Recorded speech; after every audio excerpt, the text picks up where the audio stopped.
When it comes to collecting, most people like to have a strategy. Heck, when it comes to just doing things in general, a strategy can be helpful. For example, let's say I want to get a treat out of the kitchen without anybody noticing. I can't just go gallivanting in there. Gotta use a more stealthy approach. Now, my wife actually doesn't care, but if she did, I know how to be sneaky. But when it comes to collecting video games specifically, there are a lot of different options, different consoles, different genres, different developers, different price points, different sizes of things to accommodate. Where the heck do I put this? And therefore, a lot of different potential strategies. And yet, some of you may still just think, what's there to strategize about? You just buy the games you want, end of story. Well, if only it were that simple. Seeing as acquiring everything you want can often be quite challenging, having the right strategy could get you closer to your goal, and having the wrong strategy could get you, well, somebody got the better end of this deal and it wasn't you. When it comes to the worst strategies you could have in trying to get everything you want, it could very well be by wanting everything. I find people are quick to point at going for complete sets as a bad strategy. And in a lot of cases, it probably is. But I find this to be a good example to demonstrate that with every strategy, just because it's bad for one person or even the majority of people doesn't mean it's bad for everybody. There are people who own complete sets for certain consoles and are extremely happy with them. Who are we to tell them not to enjoy it? Even if, for some of us, going for a complete set makes no sense at all. Owning tons of games we don't care about, not everybody can care about the turds in a library, and that's not to say that collectors with complete sets are the crazy cat people of the gaming world with no games turned away. They've just got different goals besides trying to get the best games worth playing, which is going to be the goal for most of us. It's certainly understandable where the desire to go for complete sets comes from, though. You think, I like this console a lot, so I'm going to collect all the games for it. But even if you're not quite going for every game on a console, you could still be making a mistake by going for most of the games on a console.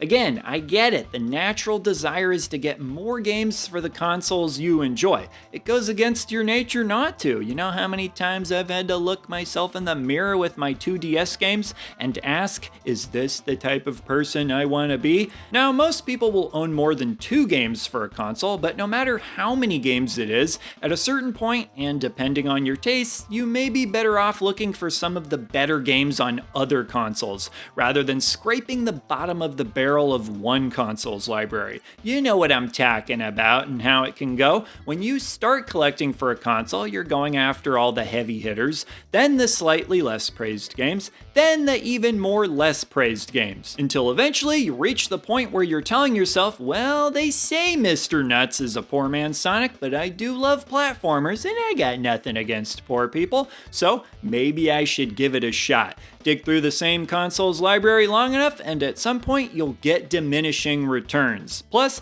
there are other consoles, which leads me to my next bad collecting strategy: ignoring games you might like simply because they're on consoles you don't like. A console doesn't have to be your favorite to collect some games on it, and sure, you ideally don't want to have too many consoles because it's just another thing that needs to be plugged in. Where do I put this? The whole song and dance that comes with adding a console. There was a time I wouldn't collect any games for the PS1 because I thought I didn't like the console, which was stupid. I eventually collected a few games for it, loved them, and over the years have collected quite a few more. Now the PS1 is one of my favorite consoles, but even if I still didn't like the console overall, it would have been worth it for those initial few games. And sure, some consoles are just way too expensive to give a try for just a few games you're interested in, but for the more affordable consoles, you wouldn't want to miss out just because you weren't willing to branch out. And sure, branching out doesn't always pay off. I still can't get this ketchup water to taste right. However, when it comes to branching out, that's generally the least of most collectors' concerns. If anything, the problem tends to be branching out too much, which leads to the classic quality over quantity equation. The idea is pretty simple. You want to prioritize the quality of your games over the quantity you have of them. Well, some collectors say, how about quality and quantity? And so long as they're all good games, you should be fine, right? Yep, and one of the most common things you'll hear people say about their collections is that there's no filler and they're all games they'd like to play. But of course they would say that. Who's going to say they intentionally collect crappy games? That's like saying you try to be rude to people or don't brush your teeth. Because here's the thing, something I notice people do a lot, whether it be in a pickup video or what have you, is talking about a game they don't seem particularly excited about and then justify having bought it by saying something like, but it was only $1, so why not? It was only $5, so why not? Well, why not? How about because it's a waste of money? And if you do that enough, it can start to add up. When it comes to money, every little bit counts. It's like my grandma always used to say, see a penny, pick it up, then all the day you'll have good luck. Well, how about see a bad game, watch out, duck, then all the day you'll have $5. If the only reason for buying something is because of its price, why bother? There's plenty of things you can buy for $1 to $5 that you don't want. Here, I'll sell you this for $1. You want it?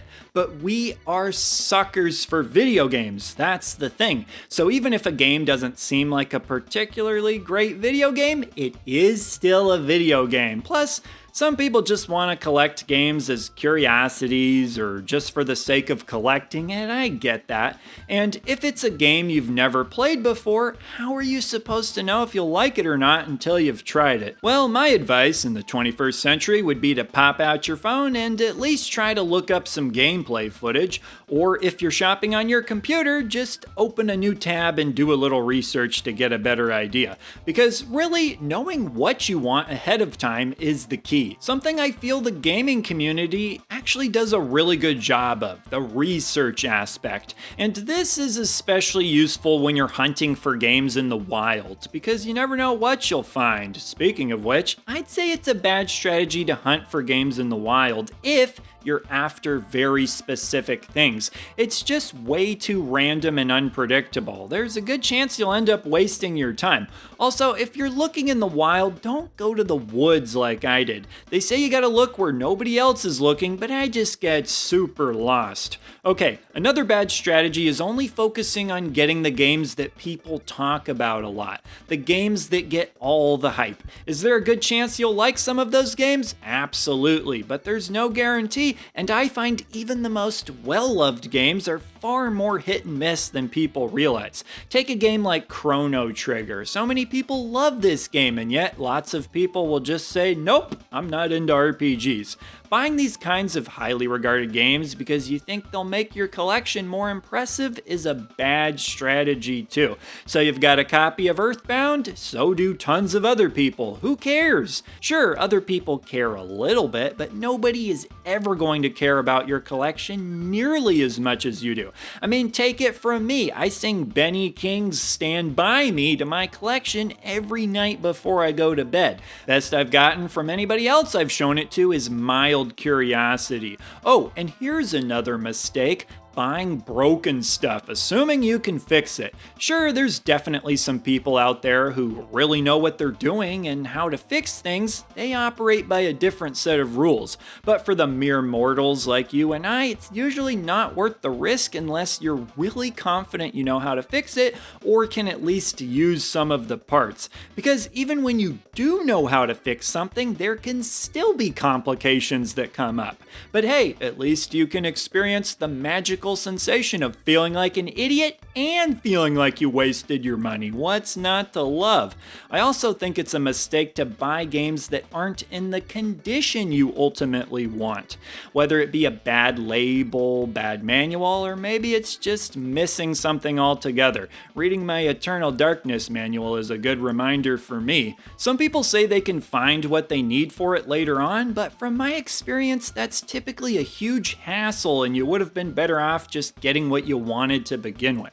Okay, but the last bad strategy I'll mention is putting off getting the games you really want. Well, to a degree. Some games are just not worth the money, even when they used to be cheaper, but too often I've seen people lament the fact that they didn't buy a game they're super passionate about because they waited and now they're priced out. Instead, they buy games they're less passionate about because they're cheaper and they can get more in a shorter period of time. What happened to quality over quantity, my friends? Don't misinterpret what I'm saying though. I don't mean you should rush out trigger happy with your wallet and immediately buy every game you want, but for those games you really want, the ones where the prospect of actually getting them makes you wild with excitement inside, if possible, don't put them off in favor of cheaper games that you care less about. Alright, but there we have it for the strategies that I think are bad, and remember, just because I think a strategy might be bad for a lot of people, doesn't mean it's necessarily bad for everyone. For this video's question, for those brave enough, I'd be curious to hear some of the bad strategies some of you have used before, but have since realized the error of your ways and no longer use. I'm wondering if there will be any overlap there. So with that, leave your comments and anything else you'd like to say down below, and I will see ya in the next video.